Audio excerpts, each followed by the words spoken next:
Welcome to 70 System, this is DMG, and in this video we're going to further our discussion on the transition phase of storytelling in the scenes and transition structure, and this is bad options. How bad options help us move the story along.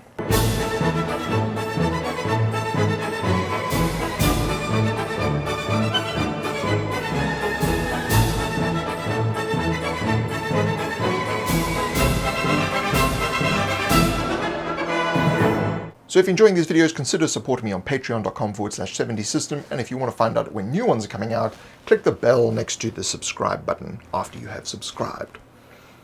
So, bad options. So in the previous video we talked about the reaction to the mishap. So in the last part of the scene there was a mishap, and then the first part of the transition is the reaction to that mishap.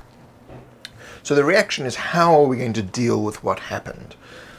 So the characters decide we're going to heal up, we're going to search for something, we're going to create a solution to the problem that has been caused by this minor mishap. This is where they have options. So how are they going to heal? How are they going to explore? How are they going to implement these decisions that they've made? Now these options should not be, oh, we just heal straight away. Oh, we just rest fully and get all our hit points back. Oh, we find all the gold we need, or we find all the weapons we've been looking for. It's all good. No. They should only have bad options, or mediocre ones at best. So they do not get everything that they're looking for. They get two not so good options. So if they're looking for healing, they find one healing potion amongst 4 people. So here is, who gets the healing potion, who's in the worst shape.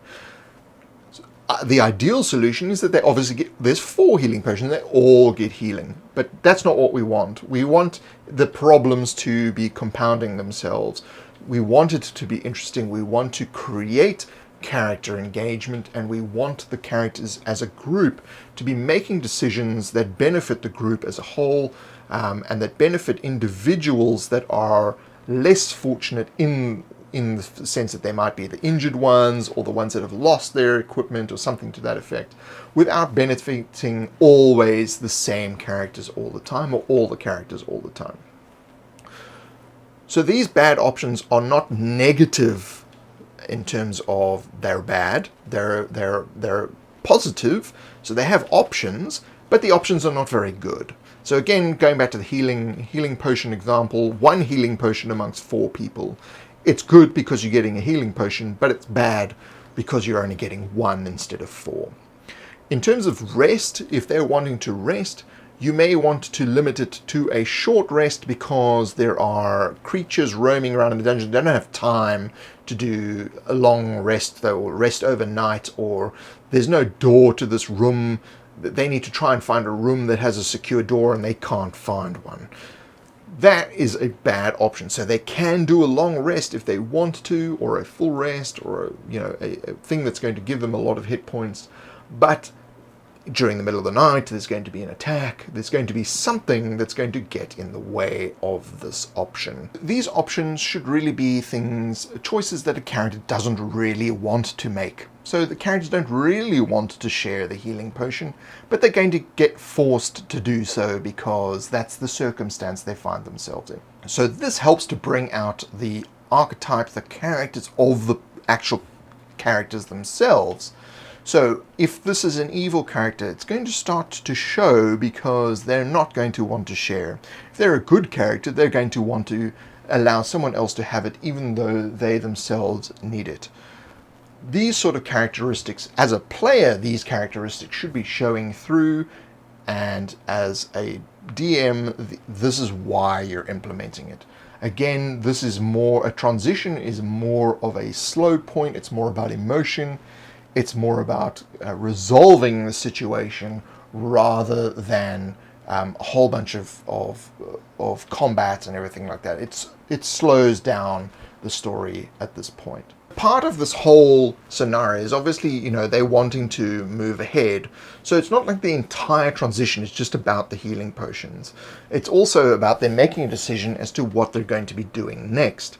So they're going to be exploring further, they're going to go to another town, they're going to do all these things. So if they decide, you know, we've finished this battle with the hill giant and we want to go back to town, the town is a day away. The journey to town can be more interesting by throwing in a few problems. The path they took got washed away in the storm.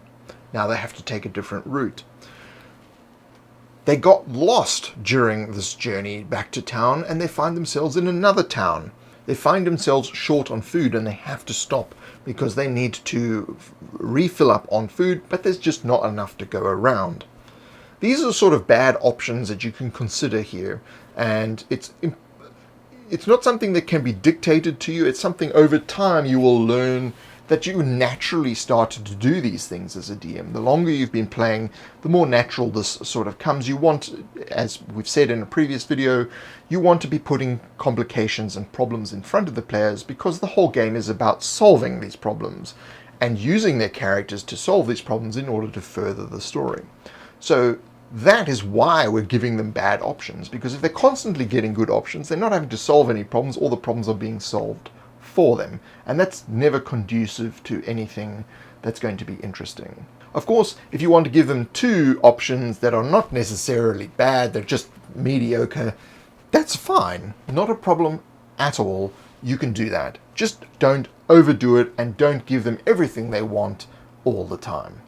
Some of the time is fine, but 90% of the time it should never be exactly what they're looking for. And the final part of the transition phase is the resolve. The characters resolve to themselves that this is what they're going to be doing. And we'll talk about that in the next video. So if you like this one, click the like button, check me out on Facebook and Twitter, and I'll see you next time.